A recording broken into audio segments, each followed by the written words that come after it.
Hi everyone. So 12th standard அக்கௌண்ட்ஸுக்கு last day night.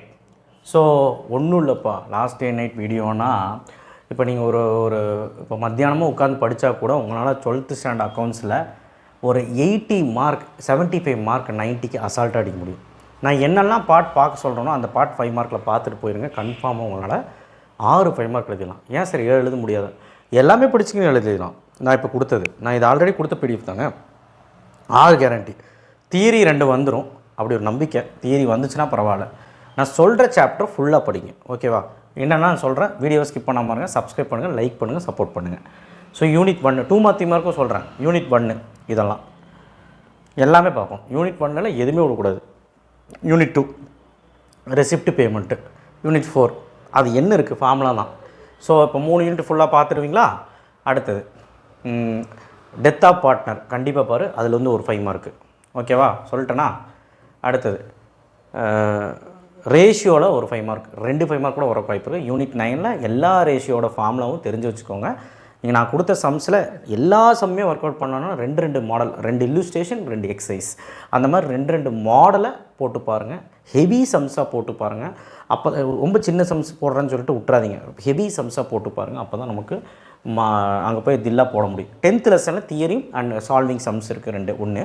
So இதை மட்டும் நீங்கள் பார்த்தீங்கனாலே போதும். உங்களால் 5 மார்க் எழுதுறதுக்கான வாய்ப்புகள் இருக்குது. ஏன்னா இங்கே தியரி இருக்குது, 2-3 டிஃப்ரென்ஸ் இருக்குது. அந்த 2 டிஃப்ரென்ஸ் வந்து பாருங்கள், இதிலே தியரி இருக்குது, இதிலே தியரி இருக்குது. இப்போ தியரி கொஷின்ஸ் வந்து பார்த்திங்கன்னா 3 மார்க்கில் 5 மார்க்கில் கூட கேட்கலாம் difference between. So difference between அடிக்கடி கேட்கலாம். ஸோ லாஸ்ட் லெசனுமே தியரி வரக்கு வாய்ப்பு இருக்குது. ஸோ இதிலெல்லாம் வந்து தியரி வந்து 1 2 உங்களுக்கு வாய்ப்பு இருக்குது. அப்படி பார்க்கும்போது 5 எழுதிடலாம். இனி 1 எழுதணும் அப்படின்னா இந்த பாருங்கள், நான் சொல்கிறேன், காமன் சைஸ் ஸ்டேட்மெண்ட்டுன்னு சொல்லிட்டு பாருங்கள். இந்த லெசனில் ட்ரெண்ட் அனாலிசிஸ் கண்டிப்பாக ஒரு 5 மார்க் வரும். ட்ரெண்ட் அனாலிசிஸ் ஒன்றும் அவ்வளோ கஷ்டமே கிடையாது, ஈஸி தான். காமன் சைஸ் ஸ்டேட்மெண்ட்டும் கம்பேரிட்டிவ் ஸ்டேட்மெண்ட்டும் வந்து பார்த்திங்கன்னா ஃபார்மேட் ரொம்ப ஈஸி. அதை பார்த்துட்டு ஒரு 2 சம் இதுலேயும் 2 சம் இதுலேயும் சால்வ் பண்ணி பாருங்கள். இல்லுஸ்ட்ரேஷன் கண்ணில் பாருங்கள். கன்ஃபார்மாக சொல்கிறேன், இதில் 2 5 மார்க் ஒரு வாய்ப்பு இருக்குது. அப்படின்னா 6 மார்க் எழுதிடலாம், ஓகேவா? And under subscription, over subscription, call in advance, call in arrear எல்லாமே பார்க்க முடியலான்னு பரவாயில்ல. இதில் நீ வந்து ஒரு சம் சொல்லியிருக்கேன் பாரு, இந்த சம்மையாவது பார்த்துட்டு போ, ஓகே? 7 எழுதுறதுக்கு வாய்ப்புகள் இருக்குது. இப்போது இதில் வந்து எதுவுமே சொல்லலை, ஓகேவா? யூனிட் 5லேயும் எதுவுமே சொல்லலை, யூனிட் 3லேயும் எதுவுமே சொல்லலை. இப்போ யூனிட் 3லேயும் யூனிட் 5ல் உனக்கு யூனிட் 3 வந்து ரொம்ப கஷ்டமாக தெரியும். யூனிட் 5ல் கஷ்டமாக இருந்தால் அட்ஜஸ்ட்மெண்ட் ஆஃப் குட்வில்லாவது பார்த்துட்டு போ. அட்ஜஸ்ட்மெண்ட் ஆஃப் குட்வில் அவ்வளோ சீக்கிரமாக அதில் கொஸ்டின் ரைஸ் பண்ண மாட்டாங்க, பட் பார்த்துட்டு போங்க, உதவும். 3 மார்க்காவது உதவும், ஓகேவா? That's it. நம்ம சொல்லிவிட்டு அந்த டாப்பிக்லாம் பார்த்துருங்க 5 மார்க். அண்ட் 2 மார்க் 3 மார்க்கில் வந்து பார்த்திங்கன்னா உங்களுக்கு ஃபஸ்ட்டு யூனிட்டு ஈஸி. அது தியரி கண்டிப்பாக வந்து வரும். அண்டு சம்ஸுமே உங்களுக்கு கொடுத்துருக்கேன். மிஸ்ஸிங் டேர்ம்ஸ் கேட்பாங்க, நல்லா பார்த்துக்கோங்க.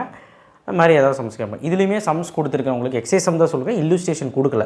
எக்ஸைஸ் சம் ஏன் கொடுத்தனா, எக்ஸைஸ் சம் சால்வ் பண்ணும்போது இல்லுஸ்ட்ரேஷன் உங்களுக்கு சால்வ் ஆகிடும், தெரிஞ்சு போயிடும், அதனால தான் கொடுக்கல.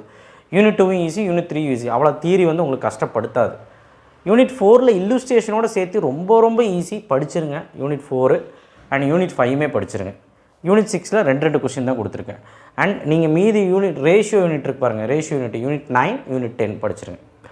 வேணால் 7th 8th விட்டுருங்கன்னு சொல்லலை, ட்ரை பண்ணுங்கள். ஒரு 8 பாடமாவது ஒழுக்கமாக படிச்சுட்டு போங்க. அப்போ தான் நம்மளால் ஒரு 5 6 2 மார்க் 5 மார்க் 5 3 மார்க் உருப்படியாக எழுத முடியும். சம்மும் கேட்பாங்க, அதனால தான், ஓகேவா? 8 பாடமாவது ஒழுக்கமாக படிக்கணும். இல்லை சார் கம்மி பண்ணி சொல்லுங்கள், நான்லாம் பாஸ் பண்ணால் போதும்னு நினைக்கிறேன். 5 பாடமாவது ஒழுக்கமாக பார்த்துருப்போம். ஃபஸ்ட்டு 5 லெசன் 6 லெசன் நல்லா பார்த்துருப்போம். சம்ஸில் வந்து ட்ரெண்ட் அனாலிசிஸு, அதுக்கப்புறம் first unit, second unit receipt payment, ஓகேவாச்சா? அப்புறம் 3rd யூனிட்டு அது ஈஸி, எல்லா மெத்தடும் பார்த்தா போதும். 9th unit ratio, 10th unit இதெல்லாம் பார்த்தீங்கனாலே கன்ஃபார்மாக பாஸு நல்ல மார்க்கு வரும், ஓகேவா? 1 மார்க் புக் பேக் படி 17 18 கரெக்டாகிடும். புக்கின் வேணும் அப்படின்னு நினச்சிங்கன்னா உங்களுடைய அந்த பின்னாடி வர அந்த points to remember summary and எல்லா ஃபார்மாஸ் தெரிஞ்சு வச்சுக்கோங்க, ஃபார்மேட்ஸ் தெரிஞ்சு வச்சுக்கோங்க. அண்ட் ரொம்ப முக்கியமான விஷயம் வந்து பார்த்திங்கன்னா, நீங்கள் இன்ட்ரொடக்ஷன் படிக்கும்போதே நீங்கள் நிறைய புக் பேக் படிக்கிறீங்களா, அது தெளிவாக படிங்க. அதுலேருந்தே அவங்க புக்கின்னா கேட்பாங்க. ஸோ பெருசாக கஷ்டப்படுத்த மாட்டாங்க. ஸோ அதனால் அக்கௌண்ட்ஸில் 80 எடுக்கிறது ரொம்ப ஈஸி. 90க்கு சென்டம் எடுக்கிறது தான் ஓரளவுக்கு ஒரு சேலஞ்சிங்காக இருக்கும். அது கண்டிப்பாக வந்து பார்த்திங்கன்னா நீங்கள் எல்லா சம்ஸுமே ஒர்க் அவுட் பண்ணணும், எல்லாத்துலேயுமே ஒரு கண்ணு வச்சுக்கணும், சரிங்களா? எல்லா ஏரியாலையும் கண்ணு வச்சுக்கணும். அப்போ தான் நம்மளால் வந்து சர்வே பண்ணி சென்டம் எடுக்க முடியும், ஓகே? தேங்க்யூ. ஷேர் பண்ணுங்கள், சப்ஸ்கிரைப் பண்ணுங்கள், மறக்காம பெல் ஐக்கானை ப்ரெஸ் பண்ணுங்கள். இதையாவது ஒழுக்கமாக படிங்க, கன்ஃபார்மாக அக்கௌண்ட்ஸில் தப்பிச்சிடலாம். தேங்க்யூ.